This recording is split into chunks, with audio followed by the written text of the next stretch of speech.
মূর্তি ভাঙা নীতি হচ্ছে মুসলমানের নীতি। মূর্তি মুসলমানের গোশতের সাথে লেগে আছে, মূর্তি ভাঙা নীতি।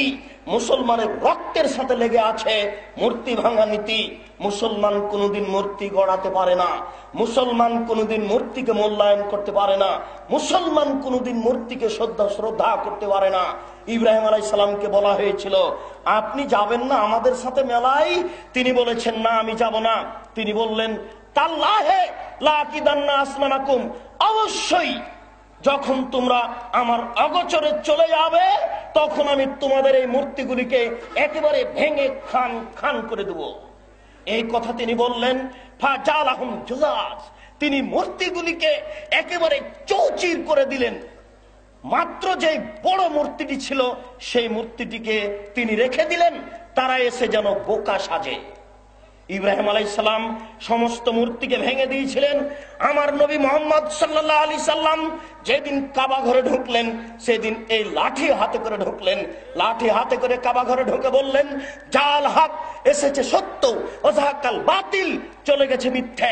ইন্নাল বাতিলা, নিশ্চয় মিথ্যে, কানা যাহুকা, চিরদিন মিথ্যে। এই বলে তিনি সেই কাবা ঘরের ছবি মূর্তিগুলিকে লাথি মেরে ভেঙে চৌচির করে দিলেন।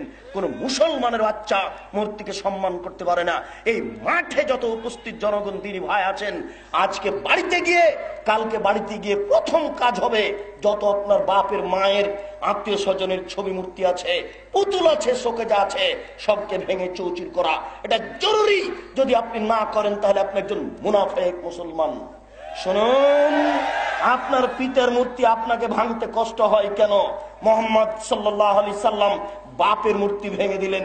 1 মিনিট আমার দিকে লক্ষ্য করুন, 1 মিনিট আপনাকে আমি দেখাই মুহাম্মদ সাল্লাল্লাহু আলাইহি সাল্লাম বাপের মূর্তি ভাঙলেন কিনা। তিনি জিবরাইলের সাথে যাচ্ছেন মেরাজে। প্রথম আকাশে যখন পৌঁছিলেন তখন ওই বলছেন, জিবরাইল দরজা খুলুন। ওই দিক থেকে বলা হচ্ছে, কে? তিনি বলছেন, জিবরাইল। সাথে কে? মুহাম্মদ সাল্লাল্লাহু আলাইহি সাল্লাম। আপনাকে কি পাঠানো হয়েছিল? জি, পাঠানো হয়েছিল। দরজা খোলা হলো। খুলতেই দেখছেন আদম আলাইহিস সালাম বসে আছেন। জিবরাইল আলাইহিস সালাম বললেন, হো আদম, হো আবুকা ফাসাল্লাম আলাইহি, ইনি হচ্ছেন আদম, ইনি হচ্ছেন আপনার পিতা, আপনি তাকে সালাম দেন। আমাদের নবী একটু আগিয়ে গিয়ে আদম আলাইহিস সালামকে সালাম দিলেন। আসসালামু আলাইকুম ইয়া আবি, ও আমার আব্বা আপনাকে সালাম। তখন আদম আলাইহিস সালাম বলছেন, ওয়া আলাইকাস সালাম ইয়া ইবনিস সালেহ ও নবিউস সালেহ, ও আমার সৎ ছেলে, ও সৎ নবী, তোমাকেও সালাম। এই বলে তিনি উপরে চলে গেলেন। আপনার সতর্কতার জন্য এখানে একটা কথা বলে যাচ্ছি। আমাদের নবী বললেন, আব্বা আপনাকে সালাম। বলেন তো আমাদের নবী কাকে বলছেন?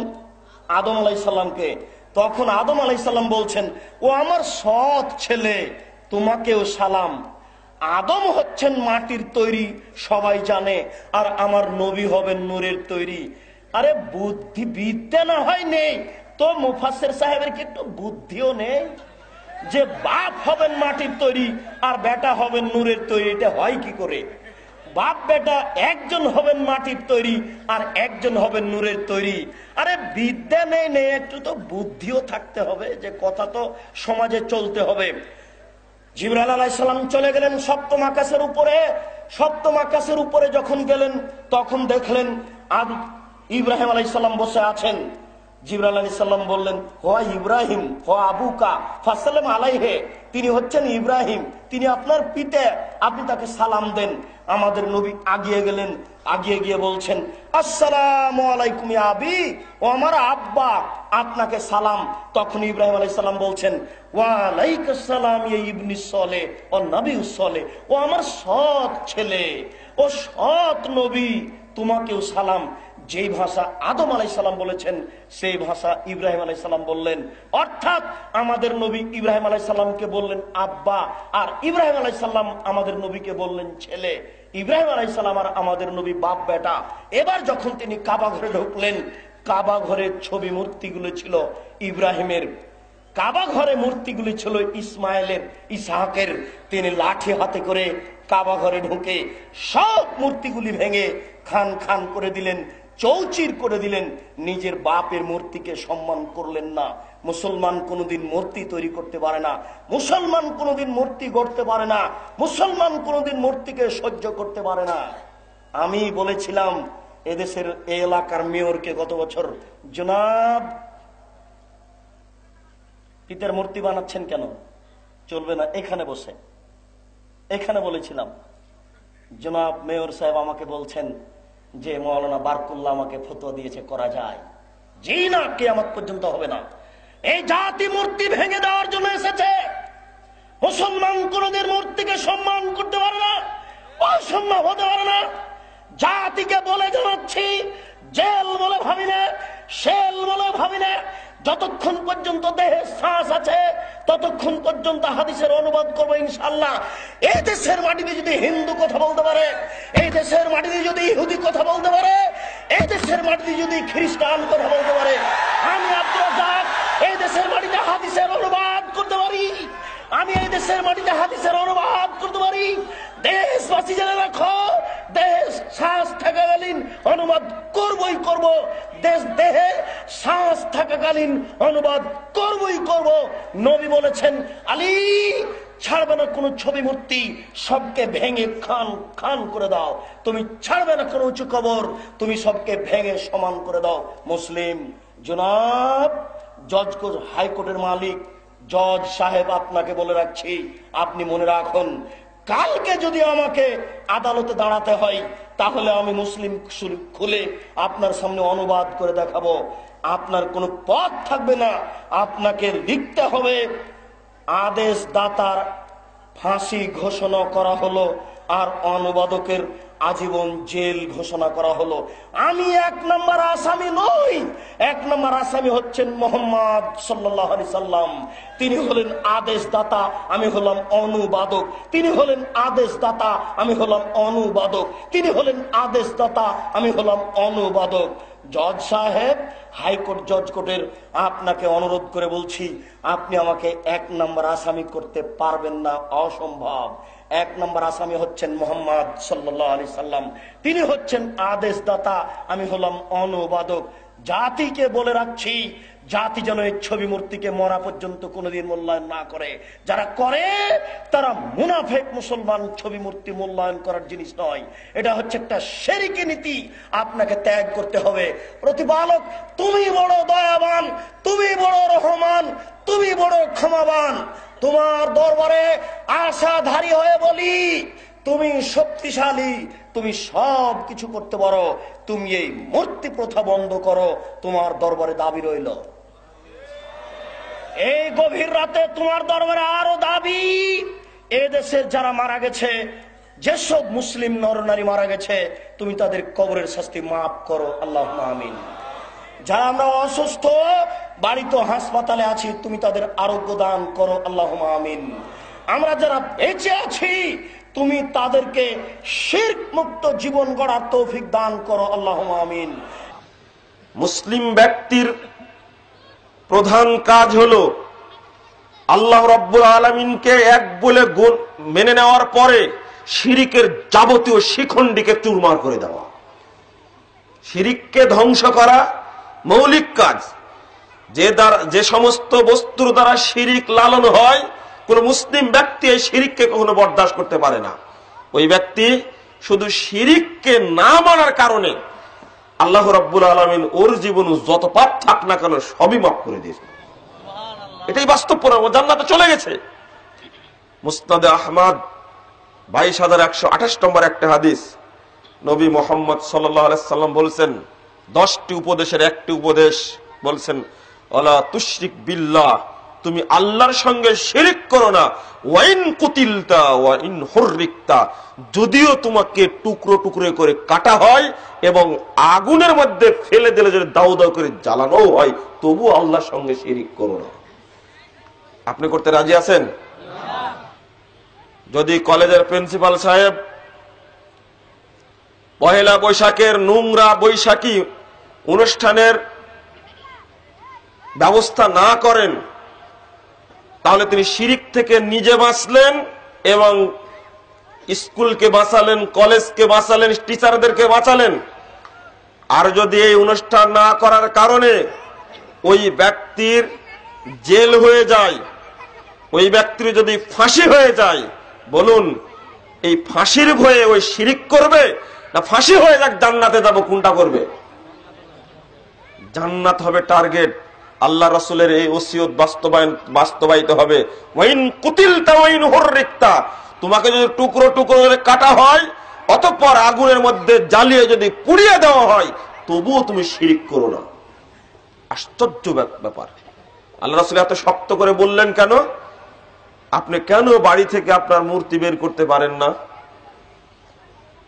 আপনার মূর্তি বাড়িতে আছে, শোকেসের মধ্যে ছবি আছে, মাছের মূর্তি, কুকুরের মূর্তি, হাতির মূর্তি, হরিণের মূর্তি, এই সমস্ত কিনে রেখে শোকেসের মধ্যে শোভা পাচ্ছে আপনার বাড়িতে।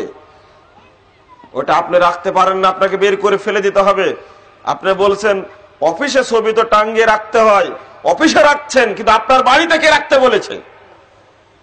ওটা না সরকারের আদেশের কারণে করছেন। বাড়িতে কে, কোন সরকার আদেশ দিয়েছে? আপনার বাড়িতে গেলে নেতা নেত্রীর ছবির অভাব নাই। কাল কিয়ামতের মাঠে আপনার অবস্থা কি হবে? এতটুকু এখানে বলে রাখলাম, তারপরে আসছি। শিরিক করা মাত্র ওই ব্যক্তির উপরে জান্নাত হারাম, ও জান্নাতে যেতে পারবে না। আল্লাহ রাব্বুল আলামিন বলছেন সূরা মায়েদা 72 নম্বর আয়াতটা খুলুন, ওয়া ইন্নাহু মান ইশরিক বিল্লাহ ফাকাদ হারামাল্লাহু আলাইহিল জান্নাহ, যে ব্যক্তি আল্লাহর সঙ্গে শরীক করবে ওই ব্যক্তির উপরে আল্লাহ জান্নাতকে আগেই হারাম করে রেখেছেন। নতুন করে পাশ করা লাগবে না। ওয়া মাওয়াহুন নার, তার স্থান হবে জাহান্নামে। ওয়া মা লিয-যালিমিনা মিন আনসার, তাদের জন্য কোনো সাহায্যকারী থাকবে না। সাহায্যকারী থাকবে না জানেন? আপনি দাপট দেখাচ্ছেন, এখনো আকীদায় শিরিক লালন করছেন আর দাপট দেখাচ্ছেন। নাউজুবিল্লাহ বলছেন কেন? এই আমার দেশের একটা লোক দেওয়ান বাগি নাম,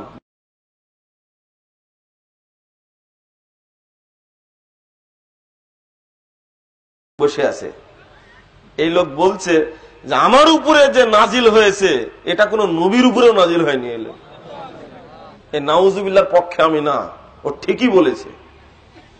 এই বাংলাদেশে এই ধরনের নবীদের অপমান করা হয়, এই সমস্ত ব্যক্তিরা দাপটের সঙ্গে দেশে চলছে, সরকার চোখে দেখতে পায় না। কিন্তু অন্য কাউকে গালি দিলে 7 বছর জেল হয়। এটা আমি বলে দিই আপনাদেরকে, এই আকীদা কোনো ব্যক্তি যদি পোষণ করে, ওর কথা তো ঠিকই আছে, ও তো ঠিকই বলেছে।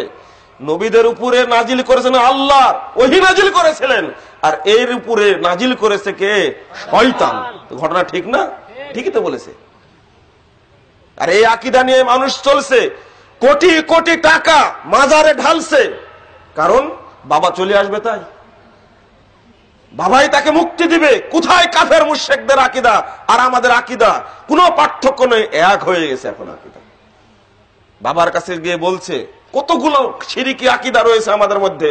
যদি শিরিক আপনি করেন, একটা জাজল্য একটা কথা আপনার সামনে আমি এবার পেশ করি, দেখেন।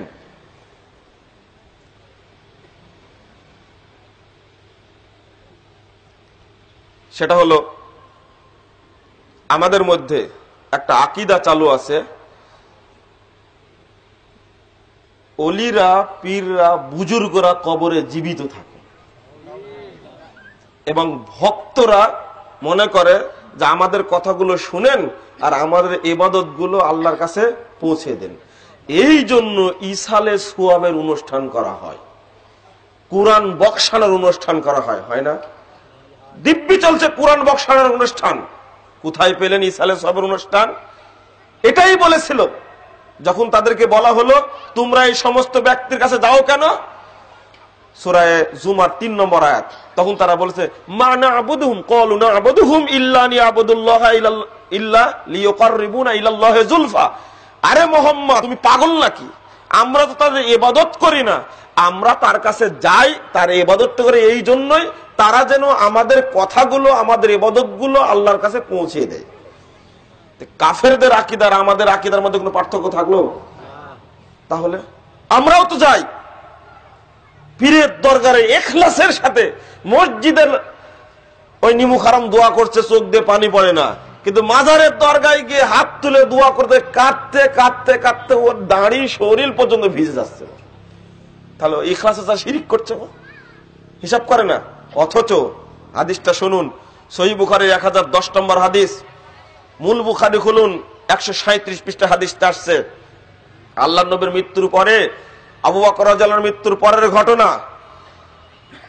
যখন দুর্ভিক্ষ হতো, পানি যখন হতো না, ওয়াইদা কুহিতু, যখন তারা দুর্ভিক্ষের মধ্যে পড়ে যেত, তখন সাহাবীরা বলতেন, উমর রাদিয়াল্লাহু আনহু বর্ণিত হাদিসটা, আল্লাহুম্মা ইন্না কুন্না নাতাওয়াসসালু বিনাবিয়িকা, হে আল্লাহ, আমরা আপনার কাছে পানি চেতাম আপনার নবীর মাধ্যমে। ওয়া ইন্না নাতাওয়াসসালু বিআম্মি নাবিয়িকা, এখন আমরা আপনার নবীর চাচার মাধ্যমে পানি চাচ্ছি, আমাদেরকে পানি দান করুন। হাদিসের শেষের শব্দ আছে ফাইস কওডা, তাদেরকে পানি দান করা হতো। এটা সহিহ বুখারীর হাদিস। হাদিসটা কেন বললাম? মৃত কোন ব্যক্তির কাছে চাওয়া যায় না, চাওয়াটা হলো শিরক। যদি কোনো ব্যক্তি মাপ চায়, কোন মৃত পীরের কাছে গিয়ে, কোন মৃত ব্যক্তির কাছে গিয়ে যদি ক্ষমা চায় কোন ব্যক্তি, তার নামে যদি কোনো ব্যক্তি দান করে, এটা হলো শিরকে আকবার, ও ইসলাম থেকে খারিজ হয়ে যাবে। কারণ এখানে দেখুন, যে মদিনায় নবী মুহাম্মদ সাল্লাল্লাহু আলাইহি ওয়াসাল্লাম শুয়ে আছেন, ওই মদিনায় সাহাবা কেরাম কবরের কাছে না গিয়ে রাসূলের জীবিত চাচা আব্বাসের কাছে গিয়ে বললেন, আমাদের জন্য আপনি দোয়া করুন। ব্যক্তির মর্যাদা নয়, জীবিত ব্যক্তি। এখানে বলা যাবে না যে রাসূলের চাচার মর্যাদা আছে বলে তাই তিনি পরহেজগার মানুষ, বুজুর্গ মানুষ, তার কাছে যেতে হবে। মৃত না, জীবিত ব্যক্তির কাছে। যদি পৃথিবীর ইতিহাসের শ্রেষ্ঠ মানুষ মুহাম্মদ সাল্লাল্লাহু আলাইহি সাল্লাম কবর থেকে তার প্রিয় সাথী সাহাবীদের উপকার যদি না করতে পারেন, সাহাবীরা যদি তার কাছে না যায়, পৃথিবী তার কোন পণ্ডিত রয়েছে তার কবরের কাছে গিয়ে চাওয়া যায়? আর যারা যায় তাদের মাথা কি ঠিক আছে? সাহাবীরা গেলে প্রথম রাসূলের কবরের কাছে যেতেন। ফাজাইলে আমল তাবলিগ জামাতের ভাইদের বইয়ের মধ্যে যতগুলো ঘটনা উল্লেখ করা আছে সবগুলো শিরকি ঘটনা, অধিকাংশই, সবগুলো বলতে অধিকাংশই শিরকি ঘটনা। শুনুন, আমল করবেন। আর একটা জিনিস শুনুন, শিরকি আকীদা মানে এই ফাজাইলে আমলই অধিকাংশ মানুষের হজকে নষ্ট করে দিচ্ছে। মক্কায় গিয়ে হজ করার পরে মদিনায় গিয়ে রাসূলের কবরের সামনে দাঁড়িয়ে বলছে, হে রাসূল, আমার সন্তান হয়নি, একটা সন্তানের ব্যবস্থা করে দিন। ওই মাদানী সাহেব আছেন, একটু পরে শুনবেন তার মুখে, উনি ওখানে ছিলেন, আমি তো 2-1 দিন ছিলাম সেখানে গিয়ে। আশ্চর্য, লিস্ট করে, মাজারে যেমন ভক্ত যায় লিস্ট করে কি কি চাইবে বাবার কাছে লিস্ট করে নিয়ে যায়, মসজিদে আসার সময় এই নিমুখ হারাম কখন লিস্ট করে এসে বলে না। ঠিক অনুরূপ ভাবে কোন জিনিস চাওয়ার সময় কোন দরুদ পড়বে, এই দরুদ লিখে গিয়ে রাসূলের কাছে বলছে, আল্লাহ রাসূল, আমার ছেলে চাকরি হচ্ছে না, একটা চাকরির ব্যবস্থা করুন, আল্লাহকে একটু বলুন। আপনি শুনতে পারেন? আকীদা কেন হয়েছে? ফাজাইলে হজ অংশের মূল উর্দু বই 129, 30, 31 পৃষ্ঠা কয়েকটা ঘটনা উল্লেখ করা হয়েছে। তার মধ্যে একটা ঘটনা, আহমদ রিফাই নামের একজন ব্যক্তি, তিনি কবরস্থানে গেছেন, রাসূলের কবরের কাছে গিয়ে 4 লাইন কবিতা পাঠ করেছেন। বলছেন, আমি এতদিন দূর থেকে দরুদ পাঠিয়েছি, আজকে আপনার কাছে আসছি, আমি আজকে আপনার হাতে একটু চুম্বন করতে চাই। উর্দুতে লেখা আছে, হুজুর সাল্লাল্লাহু আলাইহি ওয়াসাল্লাম নে আপনি দাস্তে মুবারক বাহার কিয়া। আল্লাহ নবী হাত বের করে দিলেন, আহমদ রিফাই উসকে বুচা দিয়া, আর আহমদ রিফাই তাকে চুম্বন করলেন। উস ওয়াক্ত মসজিদে নববী মে 90,000 কা মজমুআ থা।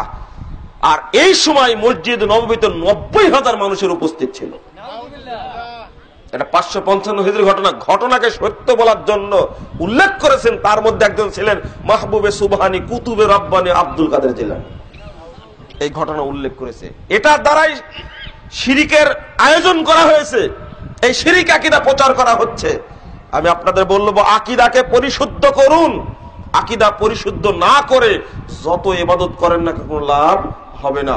এ হলো শিরিক সম্পর্কে বললাম পরিষ্কার, আপনি সেখান থেকে বাঁচার চেষ্টা করুন। প্রথমত বলতে চাই, এই সমস্ত স্বপ্নে পাওয়া ধর্ম, যদি আপনি গ্রহণ করেন আর আল্লাহর পক্ষ থেকে ডাইরেক্ট জিবরিল আমিনের মাধ্যমে মুহাম্মদের উপরে নাজিল হওয়া সাহাবে কেরামের পক্ষ থেকে পাওয়া স্পষ্ট অপ্রতিরোধ্য স্বচ্ছ এবং সুন্দর মসৃণ পরিষ্কার দীপ্তিমান উজ্জ্বল শরীয়ত পাওয়ার পরে যদি ওই স্বপ্নময় ধর্মকে আপনি গ্রহণ করেন, আপনার ঈমান থাকবে? ইলিয়াস সাহেব নিজে বলছেন তার বইয়ে মালফুজাতে ইলিয়াস, তার সাক্ষাৎকার উর্দুতে প্রকাশিত হয়েছে, আপনি খুলের মাকতাবাত আজহারে পাবেন গিয়ে। মালফুজাতে ইলিয়াস 51 পৃষ্ঠায় 50 নম্বর অনুচ্ছেদের মধ্যে তিনি নিজেই বলছেন, আজকাল মুসপার খুয়াব মে উলুমে সুইয়া কা ইলকা হতা হয়, আজকাল আমার উপরে স্বপ্নে সহি ইলম নাজিল হচ্ছে। ভাই কৌশস কারক মুঝে নীন্দ জিয়াদা আয়ে, এই জন্য আমি চেষ্টা করছি ঘুম যেন বেশি বেশি আসে। ডাক্তার আর হাকিম সাহেব কে মাশওয়ারা से मेरे सिर पर तेल मालिश कराया ताकि नींद में ज्यादा तारक्का आ गई। বলছে নিজেই, যখন কবিরাজা ডাক্তার পরামর্শে মাথায় তেল মালিশ করালাম তখন ঘুমের মধ্যে ডুবে গেলাম। এরপরে তিনি বলছেন, इस तबलीग का तरीका भी मुझ पर ख्वाब में मुनकाशिफ हुआ है, এই তাবলীগের তরিকাও আমার উপরে স্বপ্নে নাজিল হয়েছে।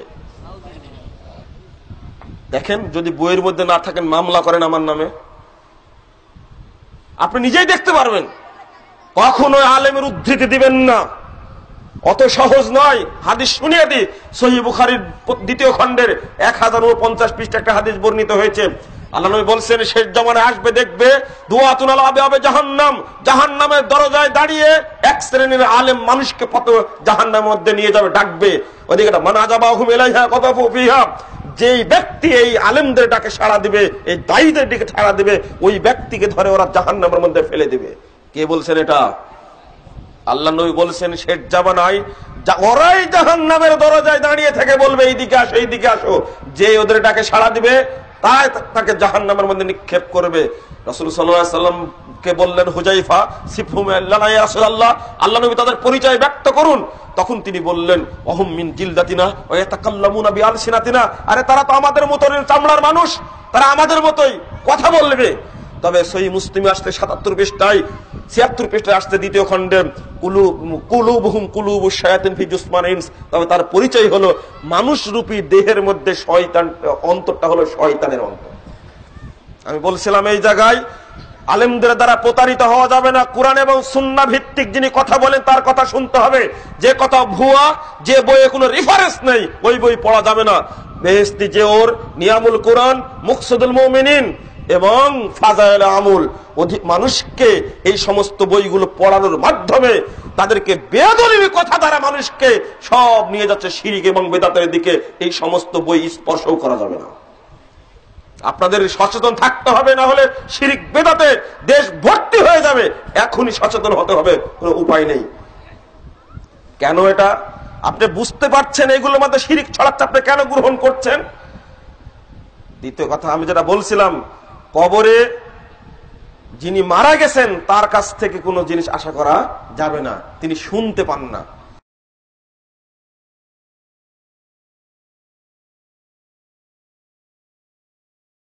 ভাষার সঠিক ব্যবহারের কথা এটা প্রশ্ন না, অবশ্য না প্রস্তাব। ভাষাকে আমরা যে ভাষা আল্লাহর নিয়ামত, এই নিয়ামতটাকে সঠিকভাবে ব্যবহার করতে পারলে, ভাষাকে সঠিকভাবে ব্যবহার করতে পারলে তবেই কি হবে, ভাষা যারা আন্দোলন করছে তাদের আন্দোলন সার্থক হবে। ভাষা কিভাবে আমরা সঠিক করতে পারি? ভাষা দিয়ে সুন্দর কথা বলবো, তাওহীদের কথা বলবো, আল্লাহর বড়ত্বের কথা বলবো, হকের কথা বলবো। ভাষার অসৎ ব্যবহার কি? ভাষা দিয়ে মিথ্যা কথা বলবো না, ভাষা দিয়ে কাউকে গালি দিব না, ভাষা দিয়ে কারো সমালোচনা বিরোধ করবো না, ভাষা দিয়ে চগলখড়ি করবো না, ভাষা ব্যবহার করে আপনার কাউকে মনে কষ্ট দেবো না। হাদিসে আসছে যে ব্যক্তির আত্মমুখ থেকে নিরাপদে থাকে সেই মুসলিম। তাহলে যে ব্যক্তি ভাষা দিয়ে অন্যকে কষ্ট দেয় তার ভাষার ব্যবহার সঠিক করলো না ভুল করলো? ভুল ব্যবহার করলো। এইভাবে ভাষার যে অসৎ ব্যবহার গুলো আছে, এই সমস্ত অসৎ ব্যবহার গুলা না করে ভাষার সঠিক ব্যবহার করা দরকার। আমরা অনেকে কোরআন হাদিসের দাওয়াত দেই, কিন্তু আমার মুখ দিয়ে আমি সমালোচনা করি, তার পিছিয়ে তার সম্পর্কে আজে বাজে মন্তব্য করি, গালিগালাজ করি, অকথ্য ভাষায় বলি। আজকে আমার একজনে ফেসবুকে দুনিয়া আর অকথ্য ভাষায় গালিগালাজ, এই সৌদি আরবের দেখলো অকথ্য ভাষা, আমি মিথ্যুক, আমি অহংকারী, আমি বেয়াদব, 3টা বললাম শুধু। আরো এরকম যে কত 10 লাইনের একটা বিশাল গালি আমাকে লক্ষ্য করে। তো দুঃখজনক, আপনি কোরআন সুন্নাহর দাওয়াত দেন, দাবি করেন কোরআন সুন্নাহর পন্থী, কোরআন সুন্নাহ কোন মুসলমানকে গালি দেওয়া জায়েজ আছে? কোন মুসলমানকে গালি দেওয়া জায়েজ আছে? রাসূল আকরাম সাল্লাল্লাহু আলাইহি ওয়াসাল্লাম বলতেছেন সিবাবুল মুমিনি ফুসুক, কোন মুসলমানকে গালি দেওয়া হলো গুনাহের কাজ। আর আপনি নাম দিচ্ছেন আমি আহলুল হাদিস। আর হাদিসে বলতেছেন যেটা নিষেধ, আপনি এই কাম করতে দেন, আপনি হাদিসের ধারী হলেন? হাদিস হলেন আপনি? এই জন্য কোরআন হাদিসে যে কথাগুলো নিষেধ আছে সেগুলো করা যাবে না, ভাষার অপব্যবহার করা যাবে না। আপনি ভাষা দিয়ে কাউকে গালি দিলেন, তাহলে ভাষার অপব্যবহার হলো, এগুলা থেকে বেঁচে থাকতে হবে সাবধান। জি, শহীদ মিনারে ফুল দেওয়া হয়, এখন মৃত্যু ব্যক্তির ডাইরেক্ট লাশের উপরে দেওয়া হয়, ওটা আরো ডাইরেক্ট শিরক। শহীদ মিনারের শিরক আর এই শিরকের ভিতরে পার্থক্য তো কিছু নেই, বরং এটা ডাইরেক্ট শিরক, এটা ডাইরেক্ট শিরক। আল্লাহ মাফ করুক, এটা আমাদের দেশে হয়, কিন্তু আলহামদুলিল্লাহ, আল্লাহ শুকর, লাশের উপরে ডাইরেক্ট ফুল দেওয়া এটা আমাদের দেশে খুব কম ঘটনায় ঘটে। লক্ষ লক্ষ লাশ ডেইলি, হাজার হাজার মানুষ মারা যাচ্ছে না, কয়টা লাশের উপরে ফুল দেয়? কিছু কিছু দেয়, হাতে গোনা রাজনৈতিক মুক্তিযোদ্ধা, ভিআইপি পার্সন, যাদের মানে আসলে জাহান্নামে যাওয়ার পথ এটা সহজ করার জন্য এগুলো করা হয়। হয়তো সাধারণত আমাদের গরিব মানুষের ফুল টুল দেওয়া হয় না, আমরা ইমান আমলের সাথে আলহামদুলিল্লাহ যাওয়ার চেষ্টা করি, দোয়া দুরুদ দিয়ে আমাদেরকে বিদায় দেয়। কবরে বা কফিনে ফুল বা পুষ্পস্তবক অর্পণ করা, প্রদান করা, এটা হলো বেদাত, গুনার কাজ, মুসলমানের কাজ নয়। এটা আমাদের যারা বিভিন্ন রাজনৈতিক দল করে তাদের জন্য এটা বাধ্যতামূলক। এই বেদাতটা তাদের করতেই হয়। মুসলিম ব্যক্তিকে রাষ্ট্রীয় মর্যাদায় দাফন করা, এটা বেদাত। মুসলিম ব্যক্তি ইসলামী মর্যাদায় দাফন হবে। কি তাকে পটকা শোনায়, লাথি মারে, কি করে কি না করে, হ্যাঁ, লাথি মারার জন্য রেখে দেওয়া হয়, সবাই দূর থেকে লাথি মারে, নাউজুবিল্লাহ। এগুলো রাষ্ট্রীয় মর্যাদা। পটকা ফুটাই দিল, কি কি বাজনা বাজাইলো, লা হাওলা ওয়ালা কুওয়াতা। মুসলমান ফেরেশতাকে, রহমতের ফেরেশতা যাতে এই অঞ্চলে থাকতে না পারে, সব গজবের ফেরেশতাই এর আশপাশে থাকতে পারে। রাষ্ট্রীয় মর্যাদায় কোনো মুসলিমের দাফন করা। যদি ইসলামী রাষ্ট্র হয় তাহলে তো ইসলামী রাষ্ট্রই তার রাষ্ট্রীয় মর্যাদা আর ইসলামী মর্যাদা একাকার হয়ে যাবে। কিন্তু এগুলো দেখবেন ঠিক আমেরিকাতে খ্রিস্টানরা এভাবেই তার শেষকৃত্যটা করতেছে, তাকে সম্মান এভাবেই জানাইতেছে।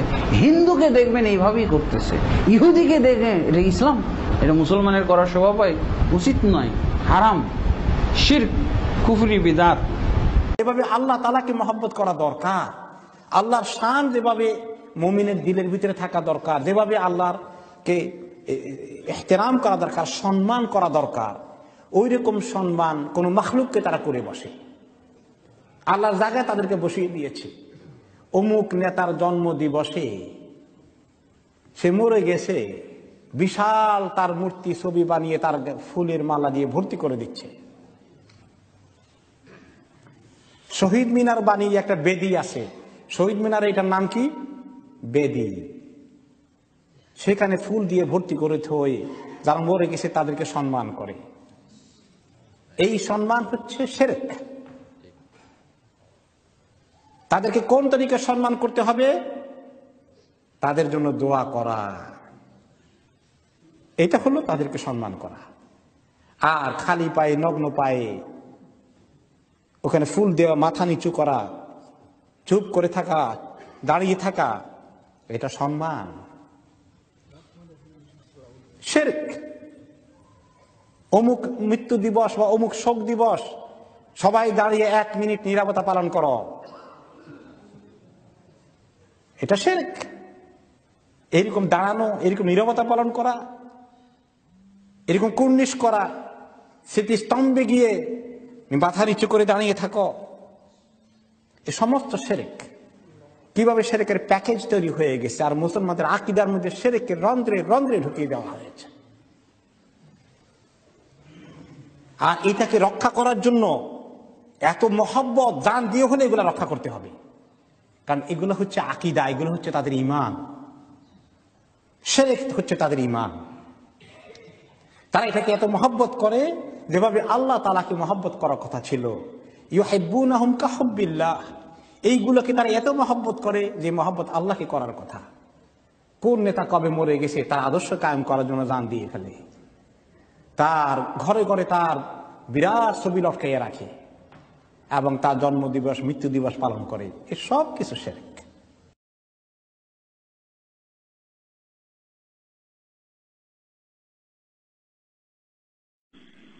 আসসালামু আলাইকুম। ওয়ালাইকুম আসসালাম ওয়া রাহমাতুল্লাহি ওয়া বারাকাতুহু। আপনারা কিছুক্ষণ আগে আলোচনা করছিলেন ছবি টানানোর বিষয় নিয়ে, তো আমি জানতে চাচ্ছি ইরান বিপ্লবের মহানায়ক আয়াতুল্লাহ খোমেনির ছবি টানানো হয় বিভিন্ন অফিসে। তাদের ব্যাখ্যা হলো যে এই ছবি দেখে তারা অনুপ্রাণিত হন ইসলামের পথে চলার জন্য। তো আমি জানতে চাই আসলে বিষয়টার ব্যাখ্যা আপনারা কিভাবে দেবেন বা কি বলবেন এই প্রসঙ্গে। জি, আসলে আমাদের দলিল তো দুটোই, একটি হলো কিতাবুল্লাহ আর একটি হলো সুন্নাতু রাসূলিল্লাহ, আল্লাহর কোরআন এবং রাসূলুল্লাহ সাল্লাল্লাহু আলাইহি সাল্লামের সুন্নাহ। সকল বিপ্লবের মহানায়ক যিনি ছিলেন মুহাম্মদ রাসূলুল্লাহ সাল্লাল্লাহু আলাইহি সাল্লাম, তার তো কোনো ছবি কোথাও ঝুলাবার সিস্টেম ইসলামে দেয়া হয়নি। তারপরে যারা মহানায়ক ছিলেন আবু বকর সিদ্দিক, ওমর ফারুক, আলী, হযরত ওসমান, আরো কত কত সাহাবায়ে কেরাম, তাদের কারো কোনো ছবি মজার বিষয় ঝুলাবার সূরা নূহের 23 নম্বর আয়াতে জি وقالوا لا تذرن آلهتكم ولا تذرن ودا ولا سواعا ولا يغوث ويعوق ونسرا। এরা নেককার লোক ছিলেন। শয়তান এসে, এটা হলো আদম এবং নূহ আলাইহিস সালামের মধ্যবর্তী সময়কার লোক। জি, এই ব্যাপারে আব্দুল্লাহ ইবনে আব্বাস থেকে বর্ণিত। শয়তান এসে এদেরকে বলল যে একটু অনুপ্রেরণার জন্য এদের ছবিগুলো তৈরি করে একটু রেখে দিলে ইবাদত তোমরা আল্লাহর করো, ইবাদত আল্লাহর করো। কিন্তু এরা নেককার লোক ছিল, অনুপ্রেরণার জন্যই এদের ছবিগুলো তৈরি করে রাখো। এই এখান থেকেই যে শিরক কোত্থেকে শুরু হয়েছে, এক পর্যায়ে অনুপ্রেরণা ইবাদতের রূপ নেয়। জি, আল গুলু ফিস সালিহিন, নেককার লোকদের বিষয়ে বাড়াবাড়ি করতে গিয়েই তো দুনিয়াতে শিরক শুরু হয়েছে। অতএব খোমেনি আমাদের কোনো দলিল নয়, বা কেউ আমাদের দলিল নয়। আর আমাদের প্রেরণার উৎস তো হবে কারো মহান জীবন কর্ম। জি, লাকাদ কানা লাকুম ফি রাসূলিল্লাহি উসওয়াতুন হাসানাহ, রাসূল সাল্লাল্লাহু আলাইহি ওয়াসাল্লামের জীবন কর্মে তার অস্তিত্বের মধ্যে রয়েছে তোমাদের জন্য উত্তম আদর্শ। খোমেনি বলেন বিশ্বের যে কোনো মহান ব্যক্তিবর্গ অতিক্রান্ত হয়েছে, তাদের জীবন কর্ম, তাদের সিরাত, তাদের স্বভাব চরিত্র, জ্ঞান গরিমা, এগুলো হলো আমাদের প্রেরণার উৎস। কিন্তু কারো ছবি প্রেরণার উৎস হতে পারে না। অতএব এটা খোমেনি সম্পর্কে যেটা আপনি বলেছেন, এটা আমাদের জন্য দলিল নয়, এটা আমরা গ্রহণ করবো না ইনশাআল্লাহ। জি।